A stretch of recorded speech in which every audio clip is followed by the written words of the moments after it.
General गुलाम मुस्तफ़ा साहब, जो दिफाई लिहाज से भी देखें तो अल्लाह ताला ने बहुत बड़ी हमें कामयाबी दी है, लेकिन दूसरी तरफ को ख़तरे को नज़रअंदाज करना शायद कोई बहुत दानिशमंदी ना हो।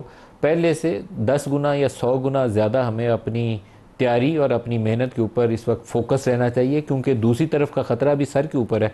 वो 22 अप्रैल की पोजीशन पे फ़ौजें वापस गई हैं, लेकिन उनकी इंटेंट जो है वो मार खाए हुए इस वक्त शख्स की है, जो रोज़ाना एक नारा मारता है कि मैंने बदला लेना है। तो आप ऐसे शख्स से किसी चीज़ की भी तवक्को कर सकते हैं। कोई स्टूपिड एक्शन, कोई हमाकत, कोई जारियत वो दोबारा शुरू कर सकता है और आपको उसका जवाब देने के लिए तैयार रहना चाहिए। जी मर साहब, बिल्कुल सही कहा आपने। एक को हमें जब पढ़ाया जाता है तो कहते हैं कि दुश्मन की आप काबिलियत पे ना जाए, तो वो काबिलियत अगर उसके पास है तो नीयत किसी वक्त भी बदल सकती है उसकी। तो नीयत बदलते देर लगती नहीं है, और ये हमने देख लिया। 22 अप्रैल, अभी हम पाकिस्तान अभी अपने आप को कह ही रहा था, सब दुनिया को बता रहा था कि भाई हम तो इसकी गैर जानबदार इंक्वायरी कराने को तैयार हैं। उन्होंने 8 से 10 दिनों में तैयारी करके पाकिस्तान पे बाकायदा हमारे इंटरनेशनल बॉर्डर क्रॉस कर दिया। उन्हें ख्याल था कि शायद पाकिस्तान रिस्पॉन्ड नहीं करेगा, और दूसरा ये ख्याल उनका ये भी था कि शायद पाकिस्तान के पास इतनी सलाहियत ही नहीं है वो कर सके ये।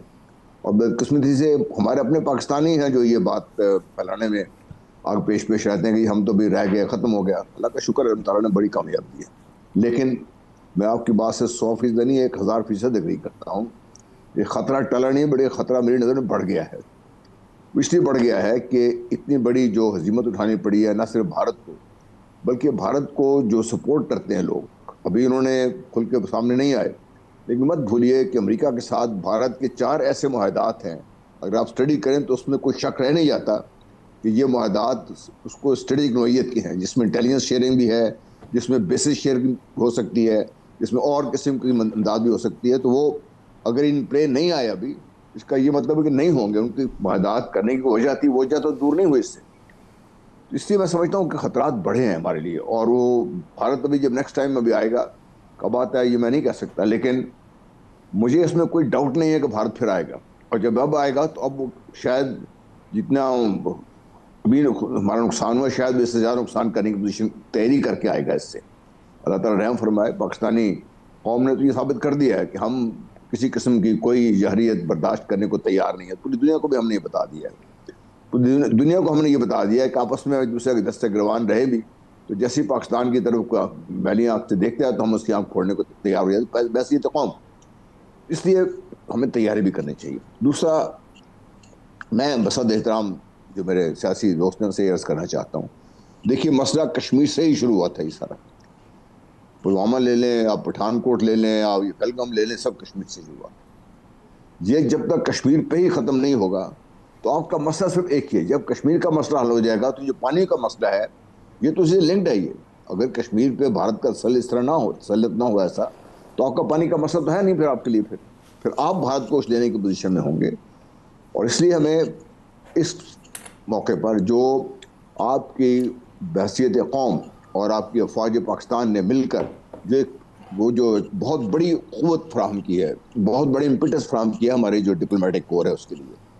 और अगर ये इस वक्त भी हम कश्मीर को जिस तरीके से मोदी साहब की कोशिशों से इंटरनेशनलाइज हो गया हुआ है, इसको हम अगर और पूरी तरीके से दुनिया के मुख्तलिफ ममालिक को ये नहीं समझा सकेंगे कि भाई हम एक दफ़ा नहीं 2 दफ़ा पिछले चंद सालों में एटमी ताकत, एटमी जंग के करीब करीब आते रह गए हैं। और इस खत्ते में सिर्फ 2 एटमी ताकतें नहीं हैं, इस खत्ते में 8 में से 7 एटमी ताकतें यहाँ मौजूद हैं इस वक्त। रूस बैठा हुआ है, चीन बैठा हुआ है, अमेरिका साथ बैठा हुआ है, बरतानिया साथ। आज मैं सुना था बरतानिया ने अपने डिफेंस बजट में $15 बिलियन सिर्फ जो एटमी वॉर हेड उनके लिए रखे हैं उसने। और बहुत बड़ी अटैक सबमरीन बनाने की तैयारी कर रहा है। वो क्यों कर रहा है? वो उसको तो किसी खतरा नहीं है बरतानिया को।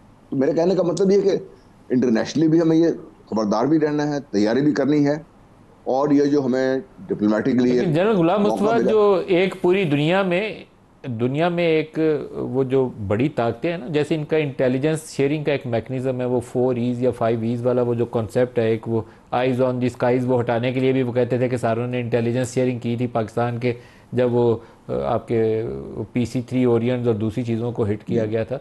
तो वो वाला सेटअप तो इंडिया के साथ था माजी में, और अभी भी सोचें कि वो उससे हट जाएगा तो नहीं हटेगा। इसराइली जो हैं, वो प्राइम मिनिस्टर साहब ने हमें प्राइम मिनिस्टर हाउस में ब्रीफिंग के दौरान बताया कि वो श्रीनगर के अंदर उनकी प्रेजेंस मौजूद थी, और उनके जो ड्रोन अटैक हुए उसके अंदर उनकी इक्विपमेंट भी इस्तेमाल हुआ, उनके वहाँ जो ऑपरेटर्स थे, चलाने वाले थे, वो भी इसराइली थे। तो वहाँ पे स्पोर्ट बेस मौजूद है, आपको उसको काउंटर करने के लिए एफर्ट करनी है। जी बिल्कुल सही आपने फरमाया। ये मैं अर्ज कर रहा हूँ कि भाई जब तक हम इन मामलात को इनके बैकड्रॉप में अपनी एफर्ट नहीं करेंगे ना, हम अगर इसी पर खुश होकर बैठ गए कि अल्लाह ताला ने हमें बड़ी कामयाबी अता फरमाई है, अल्लाह ताला ने हर दफ़ा आपको इस तरीके से कामयाबी अता नहीं होगी जब तक आप खुद को अपनी कोशिश नहीं करेंगे। और हमारी कोशिश में अगर कोई भी कमी कहीं रह जाएगी तो मैं ये समझता हूँ कि हमारी ये सियासी जो लीडरशिप है इस वक्त, ये उनका बहुत बड़ा इम्तिहान है। क्या वो इस वक्त जो तवक्कुआत हैं, हमारी कौम की तवक्कुआत हैं, जो मौका मिला है अल्लाह ताला के फजल व करम से, क्या हम उसका फ़ायदा उठा सकते हैं? क्या उसको हम उस लेवल पर लेके जा सकते हैं जब दुनिया मजबूर हो जाए कि भाई जो बात है ये डेफिनेटली कश्मीर का मसला हल होना ही है, अगर ये नहीं होगा तो ये आज नहीं कल फिर दोबारा जंग छेड़ने का खतरा भी है और जंग के बढ़ने का अंदाजा भी है। तो ये वो मौका है, मैं समझता हूँ कभी कहीं अगर हमने कमजोरी दिखा दी हमारे डिप्लोमेटिक कोर ने या जिसी से, मैं नईसा की बात से एग्री करता हूँ। हमारे डियास्पोरा जो है अल्हम्दुलिल्लाह, वो पहले तो सिर्फ नौकरियां करते थे 8-8 घंटे की, 2-2 घंटे की, अब वो बाकायदा माशी तौर पर भी काफ़ी आज़ाद हो चुके हुए हैं। तो उनका अपने साथ मिलाएं, उनको साथ। ठीक है, मैंने जो गलती की है कि हमने उस वहाँ भी अपनी सियासत वहाँ भी ले गए हैं जिस वजह से तकसीम नजर आती है आपको, लेकिन मुझे यकीन है, मेरी जिन लोगों से बात बाहर हुई है उनमें से कोई भी शायद किसी भी पार्टी का बंदा हो, उन्हें सिर्फ एक बात पे उन्हें कोई शक नहीं है कि हमने पाकिस्तान के लिए इस वक्त खड़े होना है, और पाकिस्तान के साथ मिलकर हमने पाकिस्तान की हुकूमत के साथ मिलकर जो भी हुकूमत से खिलाफ सबको होगा, लेकिन इस बात में सब मुत्तफिक हैं कि उन्हें पाकिस्तान की हुकूमत के साथ कदम से कदम मिलाकर नहीं बल्कि आगे चलना है ताकि हुकूमत के लिए रास्ता बने वहाँ। जनाब गुलाम मुस्तफा साहब, जो भारतीय रियासी दहशत गर्दी है, जैसे कनाडा के अंदर एक वाक़या हुआ तो वहाँ की हुकूमत ने पूरी दुनिया के सामने वो चार्जशीट रखी कि किस तरीके से एक सिख लीडर को कत्ल करने के लिए भारतीय सफारतखानों ने, रहा के लोगों ने, बाकी उसकी रियासत ने एक्टिवली इन्वॉल्व होकर एक टारगेट किलिंग के ज़रिए एक सिख लीडर को मारा है। पाकिस्तानी सरजमीन पर ऐसे 20-25 कत्ल हो चुके हैं। तो हमें हर एक केस को लेकर दुनिया के सामने जाना चाहिए। ये APS के बच्चों वाला जो बस का वाक़या है, ये इतना हौलनाक वाक़या है कि बज़ाते ख़ुद इसके ऊपर भारत को वो FATF की लिस्ट में डालने के लिए काफ़ी होना चाहिए कि स्टेट टेररिज्म में मुलव्वस है। जाफ़र एक्सप्रेस पूरी गाड़ी अगवा करके ले गए हैं, आपके पास फुटप्रिंट्स है, आपको पूरी दुनिया के सामने तफसील लगनी चाहिए। इसमें मुझे लगता है हमें काम करना चाहिए, हम ढीले हैं इस मामले में। देखिए मलिक साहब, ये अफसोस की बात है कि हमारे पास जो सबूत, हम जब बात करना शुरू करते हैं रिटोरिक ज़्यादा हमारा होता है। इंटरनेशनल कम्युनिटी के सामने जब आप अपना केस रखेंगे तो उस केस की जुजियात इतनी अहम हैं कि जब वो किसी इंटरनेशनल कोर्ट ऑफ जस्टिस में या किसी भी लॉ अथॉरिटी के पास जाए तो उसके सबूत वो उनको मानने पड़े और जो हम केस पेश कर रहे हैं उसको वो तस्लीम करना पड़े, तब दुनिया ये बात मानेगी। हमें ये नहीं भूलना चाहिए कि हम we started from position of weakness, क्योंकि हमारे ये 10-11 मई अगर ना होता तो हम बड़े कमज़ोर की हालत में थे उस वक्त। उसी वजह से पाकिस्तान को जो अल्लाह ताला ने मौका अता फरमाया, ये फिर हमारे लिए एक आई ओपनर है कि हम जब केस दुनिया के सामने रखें तो रिटोरिक ना हो, सियासी बयानात ना हो, जज्बात जारी है दुनिया इस सिलसिले में, मफादात की निगाह सिर्फ मफादात की हद तक वो देखते हैं सारे। ऐसी दुनिया को जब आप अपना केस पेश करें तो फिर केस में फिर वो कहते हैं बिल्कुल टोटली फुल प्रूफ होना चाहिए, फिर दुनिया आपकी बात सुनेगी, फिर आपके पास जाएंगे। पाकिस्तान में एक केस ऐसा तो नहीं है, पाकिस्तान में 2005-2006 से ये सब शुरू है सर। उस वक्त मैं आपको ये शायद पता, सबको पता होगा, मैं ऐसी कोई नई बात तो नहीं कर रहा। उस वक्त बाकायदा दहशत गर्द जो गिरफ्तार हुए थे उनमें से बाकायदा हिंदू पकड़े गए थे उस वक्त, जो ट्रेंड आए थे पाकिस्तान में दहशत गर्दी फैलाने के लिए। और अब भी जब हम ये बात कर रहे हैं, अभी चाइना के साथ मिला के पाकिस्तान जो अफगानिस्तान में बेहतरी की पैदा हुई है, हमें ये नहीं भूलना चाहिए कि अफगानिस्तान की सरजमीन बाकायदा इस्तेमाल हुई है, ईरान की सरजमीन पाकिस्तान के खिलाफ इस्तेमाल हुई है।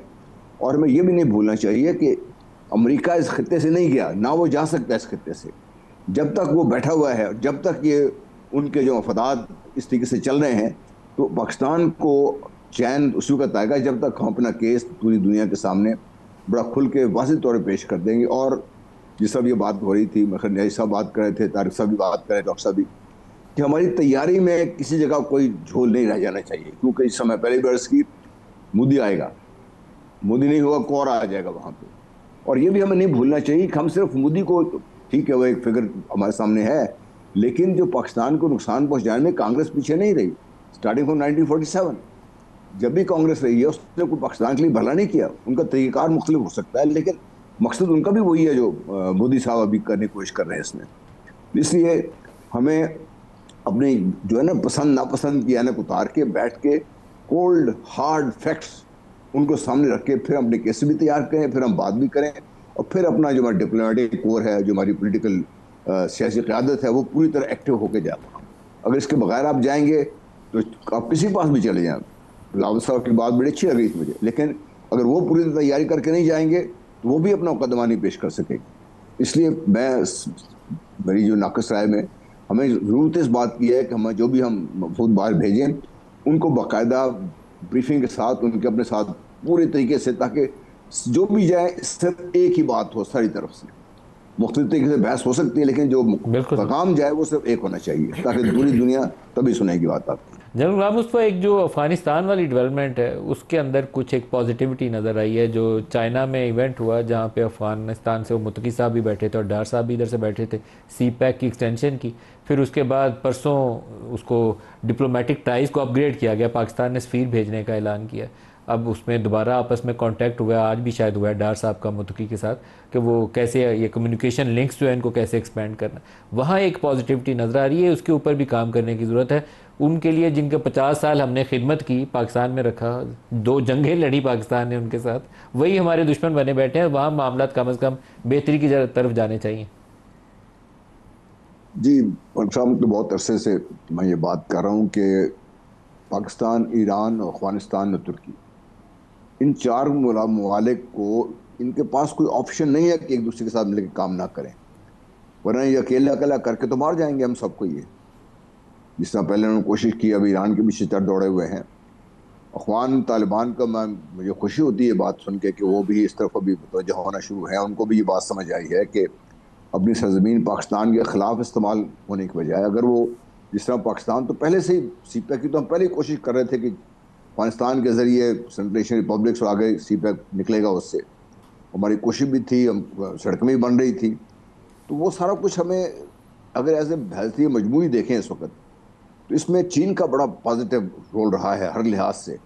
और इसमें भी आप देखिए चीन ने जब ये रोल प्ले किया कि भाई पाकिस्तान ने अपनी जो जनरल साहब, टाइम मेरे पास ख़त्म हो गया। प्रोग्राम आज यहाँ पे रोकना पड़, इंशाल्लाह आइंदा प्रोग्राम में कंटिन्यू करेंगे। जनरल गुलाम मुस्तफ़ा साहब, बैरिस्टर उमैर साहब और तारिक फजल साहब, सबका शुक्रिया। आज के लिए इतना ही, इजाज़त दीजिए। अल्लाह हाफ़िज़।